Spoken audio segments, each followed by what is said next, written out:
What would you do? Would you help your child first, who also needs the oxygen mask?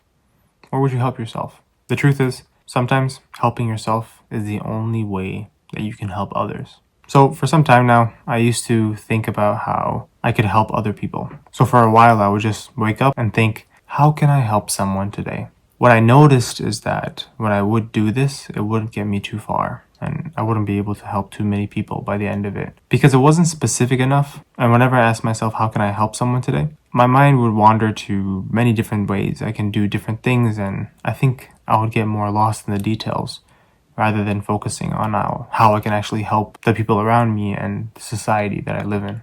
And I also think asking that question to myself was kind of limiting. Like, if, for example, I helped someone in a math problem, or if I helped someone take out the trash, then I might feel accomplished for the whole day and feel like I don't need to help out anymore.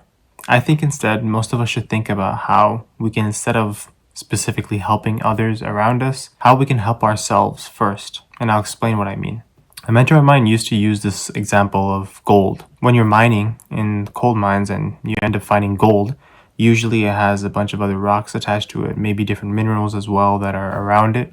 And so if you just take that gold ore and you bring it to the bank, you just slap it on the table, and you expect to get a lot of value from that, you probably won't get that much, if anything at all. The reality is, what you actually need to do is take that gold ore and put it in some type of furnace. I don't know what the name of a furnace is for gold, but you're supposed to put it in some type of furnace. It's supposed to get extremely hot and basically melt away all its impurities until you have gold, pure gold.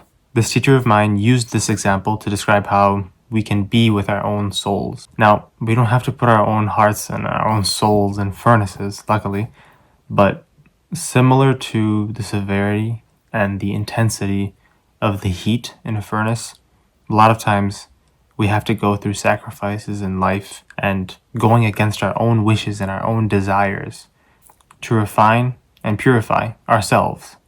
So what I mean by that is taking this gold metaphor into our practical life. You have so many challenges that you have to go through on a daily basis, trying your best to treat your family the best, trying to continue being friendly with your friends and strangers and your teachers and your classmates and your coworkers. There's all these relationships, and on top of that, you have certain health challenges that for some people it's financial challenges, for others it's any other challenge. You can name it. Unfortunately, a lot of times, when people go through these challenges, they start to feel the pressure, and under that pressure, they don't perform too well. And under all that pressure, they start to show their true colors in not a good way. You've definitely experienced this when maybe your supervisor or your boss got mad at you for no reason, or someone in your family just lets it all out on you.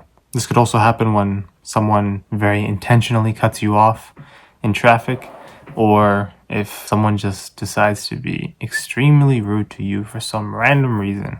The thing is, all of us have imperfections, and we'll continue to be imperfect for the rest of our lives, because that's what it means to be human.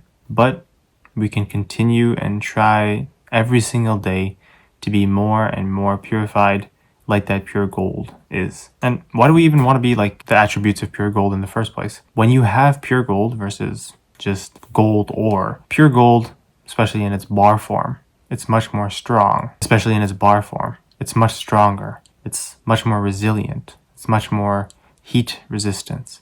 And it can take a lot more force without breaking. And this metaphor directly reflects for people as well. The more you're able to deal with situations that have high pressure and a lot of stress, and you're intentional about how you react, you're intentional about what you say, you're intentional about ensuring that diseases of the heart do not enter your heart.